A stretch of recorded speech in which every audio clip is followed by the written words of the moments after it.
আজকে আমরা আওয়ারা মুভির পরের পর্বের সম্পর্কে জানব।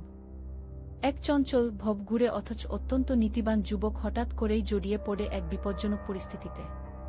ভাগ্যের ফেরে সে এমন এক প্রভাবশালী অপরাধী চক্রের বিরুদ্ধে অবস্থান নেয়, যাদের ভয়ে পুরো শহর আতঙ্কিত থাকত। কিন্তু নিজের অসীম সাহস, তীক্ষ্ণ বুদ্ধি এবং দুর্দান্ত শক্তির জোরে সে শত্রুদের পাতা একের পর এক ফাঁদ ধূলিসাৎ করে দেয়া। এর মাঝে এক মিষ্টি প্রেমের স্পর্শ তার জীবনে নতুন মোড় এনে দেয়া। ভালোবাসার মানুষকে রক্ষা করতে এবং অন্যায়ের বিরুদ্ধে চূড়ান্ত আঘাত হানতে সে এক ভয়ঙ্কর রূপ ধারণ করে। ধুন্ধুমার অ্যাকশন ও কমেডির আবহে এই বীরোচিত লড়াইয়ের কাহিনী দর্শকদের দারুণ বিনোদন উপহার দেয়া। আজকে আমরা আওয়ারা মুভির পরের পর্বের সম্পর্কে জানব।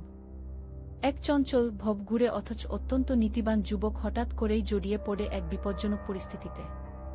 ভাগ্যের ফেরে সে এমন এক প্রভাবশালী অপরাধী চক্রের বিরুদ্ধে অবস্থান নেয়, যাদের ভয়ে পুরো শহর আতঙ্কিত থাকত। কিন্তু নিজের অসীম সাহস, তীক্ষ্ণ বুদ্ধি এবং দুর্দান্ত শক্তির জোরে সে শত্রুদের পাতা একের পর এক ফাঁদ ধূলিসাৎ করে দেয়া। এর মাঝে এক মিষ্টি প্রেমের স্পর্শ তার জীবনে নতুন মোড় এনে দেয়া। ভালোবাসার মানুষকে রক্ষা করতে এবং অন্যায়ের বিরুদ্ধে চূড়ান্ত আঘাত হানতে সে এক ভয়ঙ্কর রূপ ধারণ করে। ধুন্ধুমার অ্যাকশন ও কমেডির আবহে এই বীরোচিত লড়াইয়ের কাহিনী দর্শকদের দারুণ বিনোদন উপহার দেয়া।